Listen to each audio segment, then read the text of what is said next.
All right, New York's plan for city-run grocery stores facing a new round of pushback as bodega owners report aides to Mayor Zohran Mamdani started asking about their top-selling items and which products make them the most money. Now, some store owners are wondering if City Hall's figuring out how to compete with them. John Catsimatidis is with us now, the Red Apple Group CEO and president of Graciti's and D'Agostino's Foods. Welcome to you.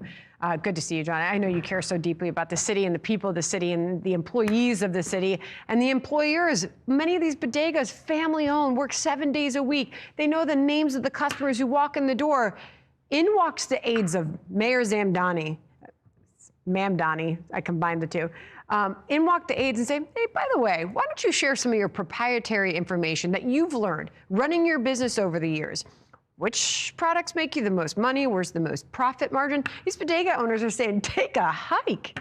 What's going on here? The answers are very, very easy. And since a lot of the people that the mayor has on his staff do not know the retail business, do not know, I will suggest it. The fact is, I've offered my services to it. They're not going to open some of the stores at 28, 29, 30, 31, 32. You know, if they gave me the assignment, I'll open them all up in 6 months. Let's go away from that. You know, but it's a 6-month deal. It's not a 2-year, 3-year deal. The fact is, if they want to lower the prices of eggs, tell everybody, okay, show us your purchases. You bought you bought 10,000 cases of or 10,000 dozen of eggs. We'll give you a credit against your real estate taxes of $1 a dozen, or with the promise you can lower the prices. I mean, it's very simple. Let all the bodegas, let all the supermarkets participate. Lower the price of eggs. Give a credit against their real estate taxes. The other problem we have in New York City, half the retail stores in New York City are closing. Because not only are we not getting credit against our real estate taxes, congestion pricing. Anytime you want a manufacturer to come to New York City, you know what happens? You know, this New York City. They find out the cost. Congestion pricing. Yeah. I'm going to charge you 15, 20% more for your product. So we're hurting the consumer.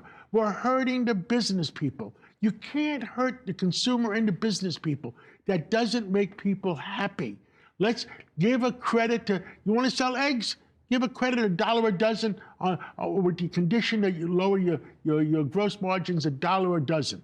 And give a credit to milk. Give a credit to whatever products you want to sell. Benefit in any way from this? I mean, they're on the hook for paying for these stores, right? What are we talking, upwards of $30 million? And then if they fail, you know, we're also on the hook, the taxpayer. But if they fail, there's the potential that they ran all the bodega owners out of business, and now there's nowhere to shop.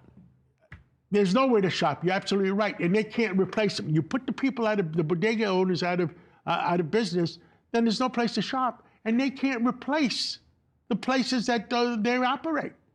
But so there's a common sense decision. There's a common sense solution. All they have to do is get some people around them that know the business and know how to... I almost forgot to call for some of this stuff because this is just too good to be true.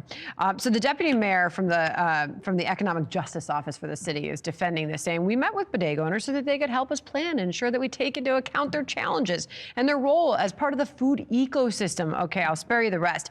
Then there's this. Here's the grocery store owners, the bodega owners, talking to the New York Post about this as a round table discussion. They wanted us to share proprietary information with them, but they don't answer our questions.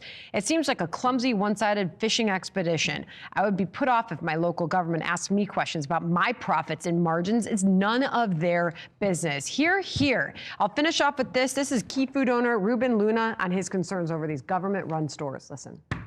We're going to be suffering. We're going to disappear. We're going to lay off a lot of people. Where those people are going to get jobs?